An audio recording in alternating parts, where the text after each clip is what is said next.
of my quick and dirty, what is a digital denture? How do we get here? How did we get here? Where did we come from? And now that you have that foundation, let's roll into some of our workflows. I created this decision tree with some of my students and some of the companies I was working with to kind of help make things a little more clear. And I put a picture of a tree to be quite literal. And so what we're going to be looking at today will be kind of, where do you start? Does your patient have teeth? If they have teeth, we're going to start to look at different immediate denture workflows. If they don't have teeth, do they come in with a denture, or are they coming in with just gingiva? And each one of those steps will take you down this workflow to your definitive denture at the very end.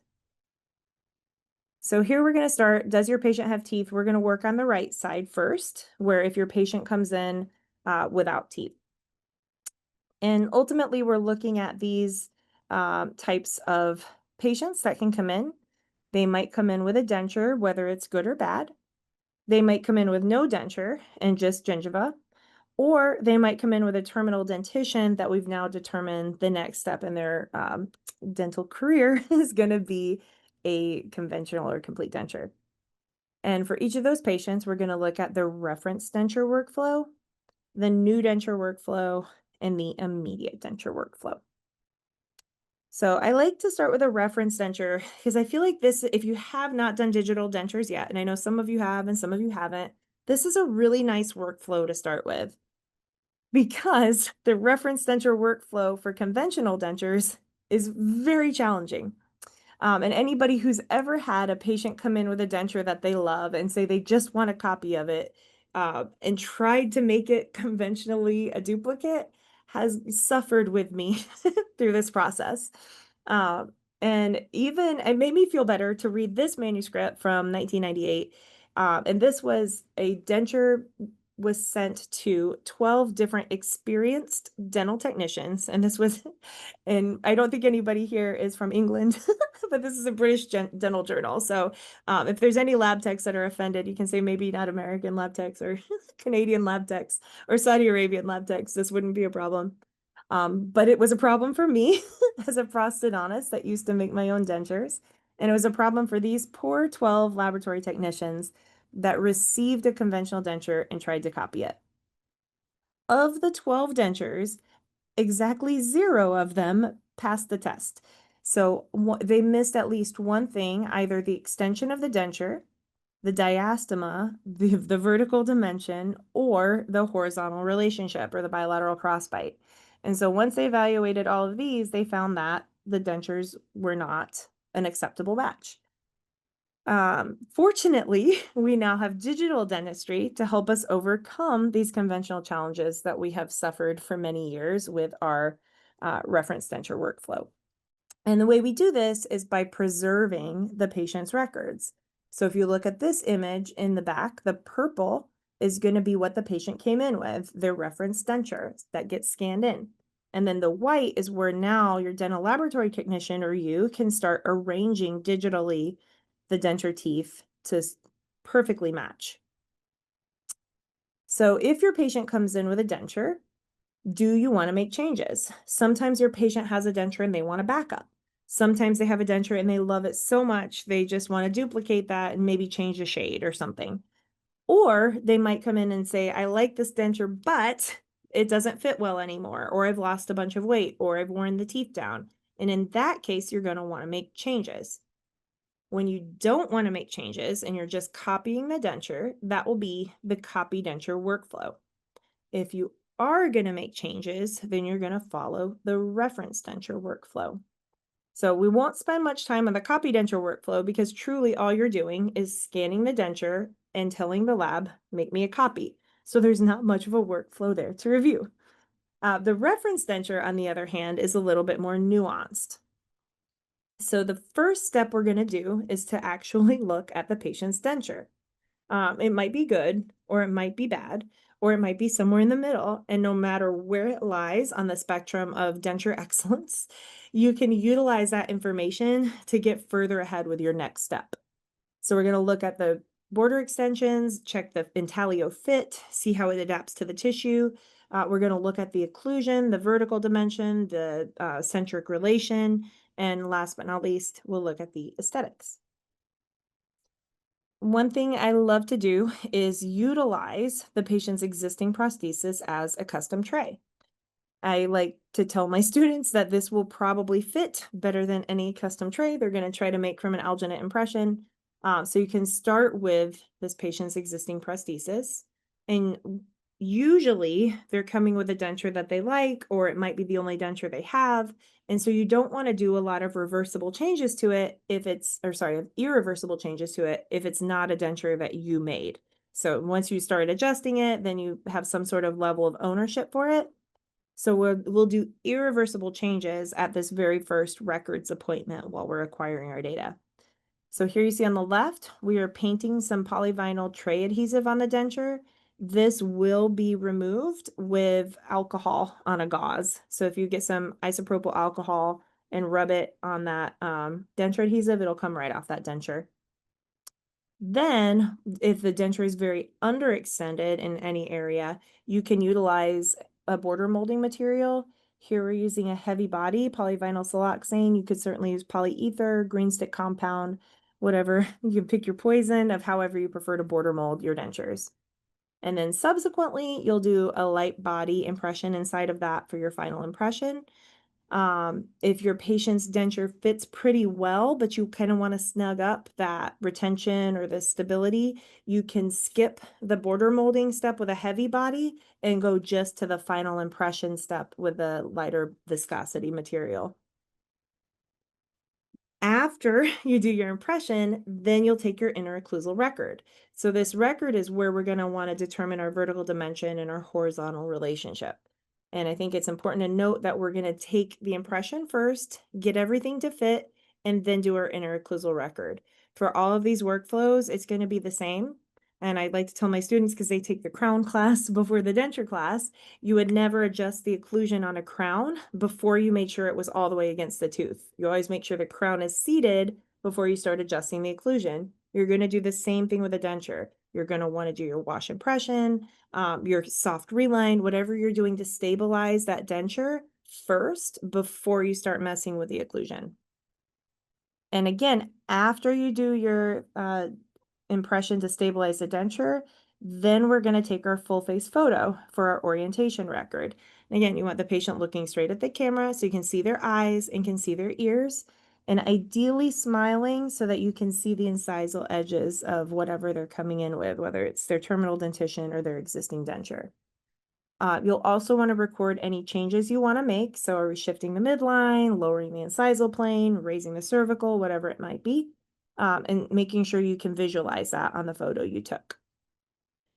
So to reiterate, and I'll say this a few times because I think it's so important, is to do your impressions inside the prosthesis before you do your records. So here we're measuring our vertical dimension after we've done our definitive impression.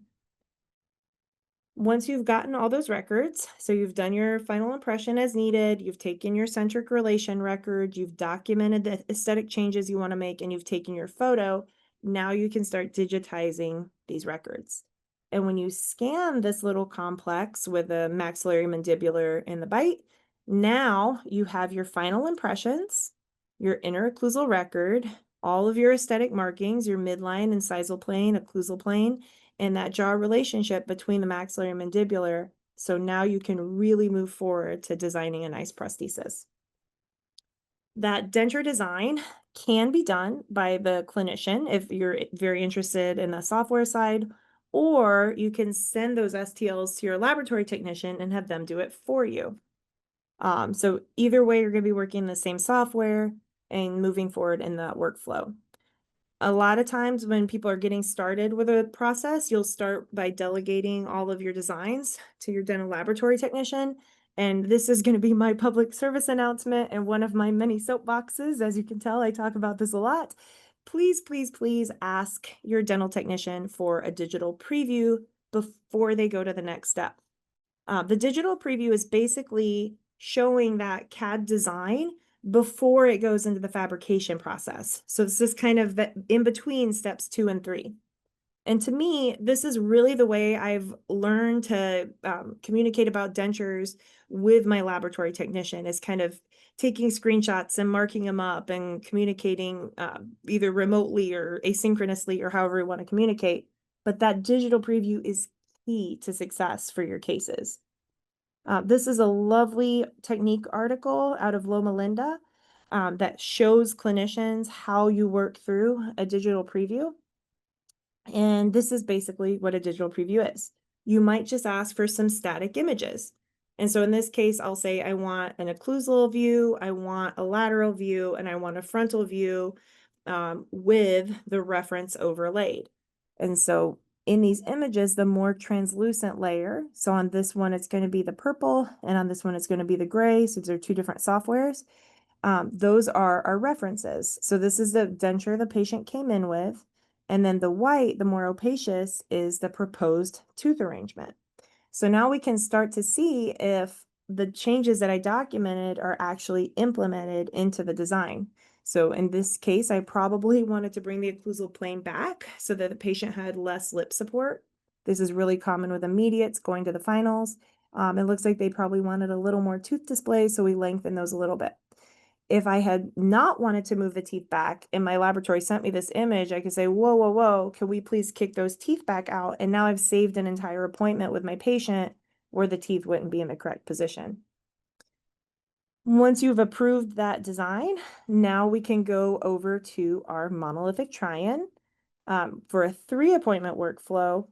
Or if you did really great records, your patient had a nice predictable CR, you can skip that monolithic try-in and go straight to final. So the reference denture workflow can either be a 2 or a 3-appointment workflow. I'm going to pretend like it's a 3-appointment workflow so that we can talk a little bit about what we have here for the monolithic trial denture. And I apologize that my video made it look like I just went on the moon. So I'm going to stop my video for a little bit so we can focus on the more important thing, which is monolithic try-ins. So here we have my new armamentarium as I've shifted from wax to resin. And here we're looking at where I'm most commonly going to live is with my E-cutter on my straight sleeve handpiece over here. So monolithic try-in or final for a 2 or 3-appointment workflow. And with the monolithic try-in, this is key to kind of overcoming those hurdles. So there's 2 real pain points in the digital workflow for those of us that were trained very conventionally. And the first is going to be that design aspect and kind of learning to work with a digital preview or the design software. And the second is going to be the monolithic try-in, because working with this is very, very different than working from a wax tooth try-in. But the cool thing is, with a wax tooth try-in, we're working with a triad denture base where we have a denture base that shrinks or may contract, and it doesn't quite have the same fit that you get with a final denture. With a printed monolithic try-in or a milled monolithic try-in, this denture base is actually the design of the final denture base. And to me, this is so exciting because one of the scariest things to me about delivering a conventional denture is at that seat appointment, where you seat the maxillary denture, you kind of seat it and you feel that suction, and then you step away and you tell the patient to smile. And I always pray that when they smile, that denture stays in their mouth and doesn't drop onto their lap. With digital, I know if the patient is going to have a denture that fits at that final appointment because I've already tried in the denture base at this monolithic try-in appointment.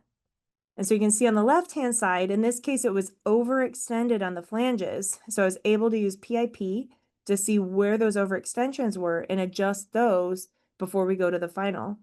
On the right-hand side, this monolithic try-in was not retentive. So we didn't quite get what we needed in that final impression.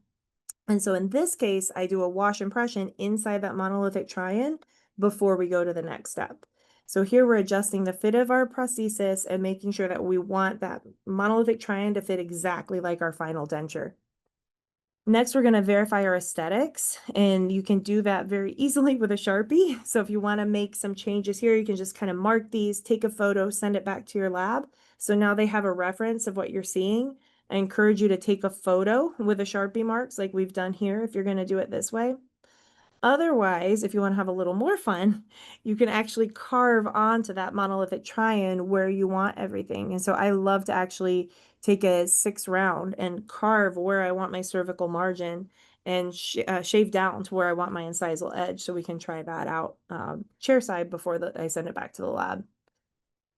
Next, we want to make sure our vertical, horizontal, centric relation and everything interdigitates in the occlusion.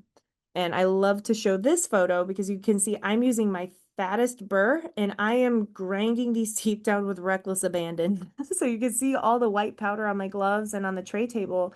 I'm not being very gentle like I would with a wax tooth try-in. I'm being very bold because this is more like a wax rim. So when the occlusion's high, I get rid of all those interferences so I can allow my patient to be seated in centric relation at the correct vertical dimension. If you have not worked a lot with monolithic try-ins, or if you're training a new assistant to help you work with monolithic try-ins, I really strongly recommend checking out this checklist on the Dentsply Sirona website. It's free. And you can basically go step by step. They're all yes or no questions on, does the denture fit? Yes or no. Is it overextended? Yes or no. And it kind of tells you what to do at each of those steps to get through that try-in process. And once you've gotten through this, then it becomes a lot more comfortable. And then someday you'll be like me, where you don't want to see a wax tooth try-in ever again because the monolithic has so many different benefits and it's so much easier to work with. My last public service announcement about monolithic try-ins is going to be, when it's way off, treat it like a wax rim. And these are 2 real-life cases from the dental student clinic here, where in this case, we overestimated our lip length, and so our denture was about 5 millimeters too long with our tooth display. So instead of marking with a Sharpie here, I took an E-cutter and flattened these incisal edges down to where I wanted my incisor display to be. And then here I took a 6 round burr and actually carved where the high smile line was because I didn't want the patient to show a lot of gingiva. So now we can start to see what kind of denture we might get in the next monolithic step. The one on the right is one that one of my colleagues did, and he heard me say treat it like a wax rim and took me very literally and took this monolithic try-in to actually the lathe, the model trimmer, and flattened it out like a wax rim and then cut notches in it like a wax rim. So you can see when those monolithic try-ins don't fit, don't be shy and don't treat them like a wax tooth try-in. Treat it like a wax rim and be bold. So I want you to think of me the next time you have a monolithic that doesn't fit and you're hesitant to grind on it.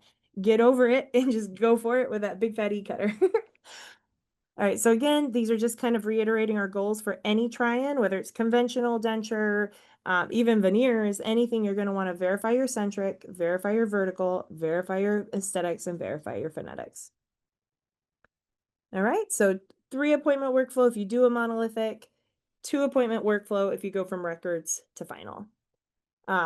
If you have not done the reference denture workflow, if you're training a new assistant or training an associate, if you snap this QR code, this will take you to a YouTube video on the Dentsply Sirona website where I actually walk through. Me and my colleague and I did a series, did these 2 videos for Dentsply Sirona. So one is her and one is me, where we walk through the reference denture workflow and the wax rim workflow.